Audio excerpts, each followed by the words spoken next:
Did you sit down with Babu? I sat down with Babu. So here's the thing about Babu. I was warned not to sit with Babu because I was told Babu will scheme against you. Babu will plan to get you eliminated, and he doesn't like smart people. He doesn't like seeing young leaders rise. And just out of defiance, I met him. He had told me, please meet me somewhere here, comrade. And I met him out of defiance. Because remember, again, Babu is also one of the people I looked up to. We all, like, he made student politics popular. And so I went to meet him. And I was like, oh, fine, if this is it, whatever. I met him. And I'm like, I'm just on the edge of my seat. I'm just like, I hear I see his bodyguards. And I'm like, oh, Is it mafia-esque? Babu is just Babu-esque, man. Yeah, it kind of has like, he has an air. He has like rubbing a cat. No, but he's chilled. He's with his suit. Personable? Very personable. You expect him to be there, seated with a whiskey. He has a water. It's the most unexpected thing. His phones are consistently ringing. And he's like, yes, nakupigia sasa hivi.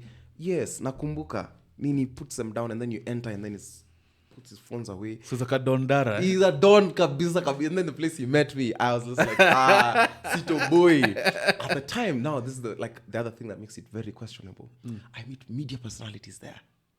What's their role?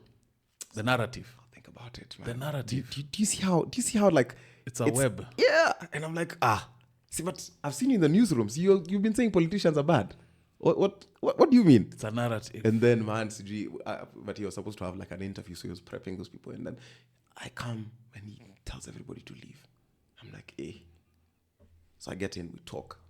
We have one of the most insightful conversations I've had in politics. And isn't it just a different vantage point of society? Because you started off here where it's a protest against government, but through that whole thing, you've been propelled to another tier, and that can also change your point of view. It does, and let me tell you, it speaks to your ego, bro. I've grown up a reject all my life. I've grown up being told I'm not enough. I've grown up being told that uko na kierere sana. I've grown up being told that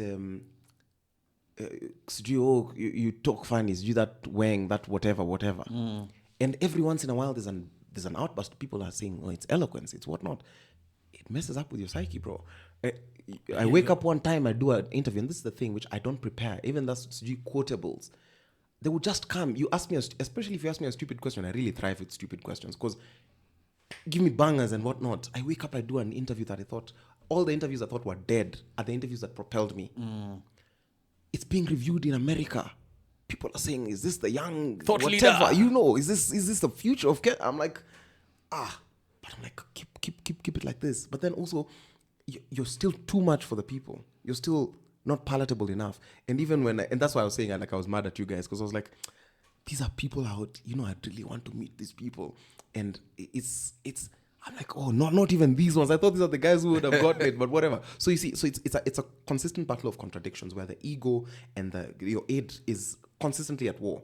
This is the man I'm supposed to be. This is the man even when I met Babu thinking the worst things of him. And I sit down with this man, and remember, protests are happening. Babu does not tell me what side to do. He doesn't for the whole 2.5 hours I sit down with this man. He doesn't tell me anything about what I should do. He just tells me, these are the risks involved. But he goes a step further. This is how you can avoid them. And the risks are there as far as death? Or? Yes. Yes. And he gives me the whole thing and tells me. And these are things he's faced? Yes. And he says that you are going to face them. You're a young man and you are this precipice and this is definitely going to happen to you. So this is mentorship. Political mentorship. Do you know you've gotten into a room with the mentality that this is a person who's just keeping you here long enough so that you get into a compromising situation? They've told you he's going to bring a woman to lie with you so that you can be accused of defiling her. He's going to spike your drink. He's going to nini. Then I sit and the thing which I hated about all politicians at the time, they kept on telling me things to do. Tell me, don't fight, do this, go and negotiate. And I sit down with this young man and all he's telling me is, and he asks me, do you have a family? how are you doing this? Please try not to expose them to the internet. Try not to, do you have this? Do this, do that. Don't expose this, don't share this. Avoid talking to people this way. Talk to people this other way. And I'm like, what? And he's also playing the long game in that he's seeing an upcoming politician, and he's building an ally in you. And you see the thing which we sat on, and again, Babu is now the first person with whom we discuss selfish desires. He's the first person I sat with this, and I asked them the question, and they didn't give me a bullshit answer. They didn't tell me it's GO for king and country. He told me this is the progress. This is when I started. I started as an MP. I vied in 2013. I lost in Westlands, and then I went to Embakasi East. I've done 2 terms, and now I think I can progress in my career. And then we outline it. And he says, unless this is what your journey looks at, we will never be at loggerheads. Yeah. And he tells me, if you do this progression is a safe progression where you can do 2 terms as an MP, you can do 2 terms as a what, and this, and that. And if you position yourself properly, you can end up being at a discussion of like higher levels. So there's nothing like MP then president. The structure is set up. I don't think so, man. I don't, because the system is so well enmeshed. You don't just talk upset it and then just get in. So does he bring up the join ODM conversation at No. this time? He doesn't bring up anyone. He doesn't even bring up himself. He just tells me, you're my little brother. I've seen what you're doing, and you're going to go far. He pays for it. He tells me, shika yendo ununue mafuta. He feeds me. I'm waiting for the food poisoning to kick in. It doesn't kick.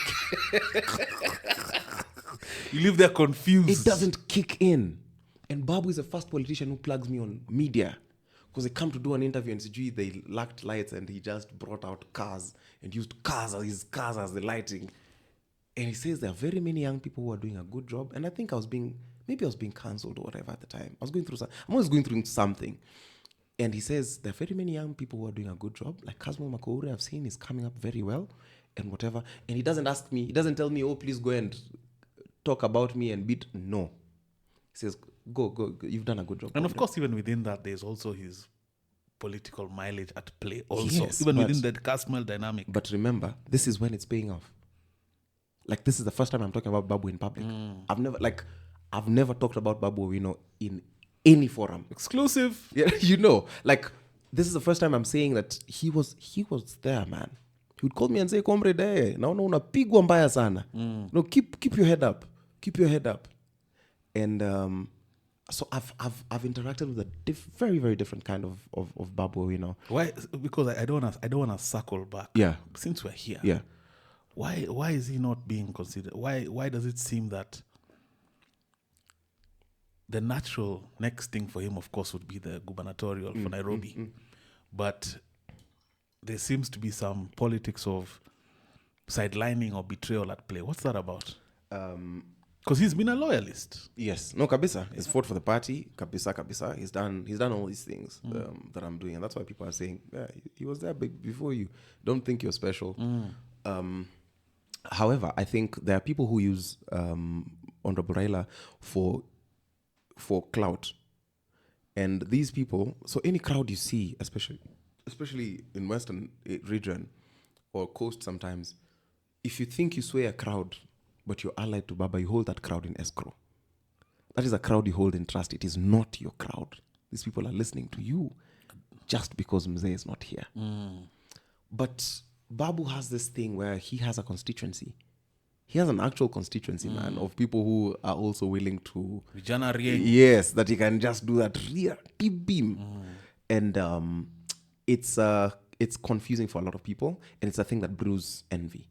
I was telling him the other day, I was with him in Addis, I was telling him, I'm jealous of you.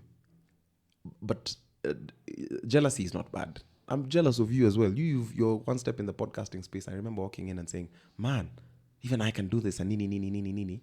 Jealousy inspires action.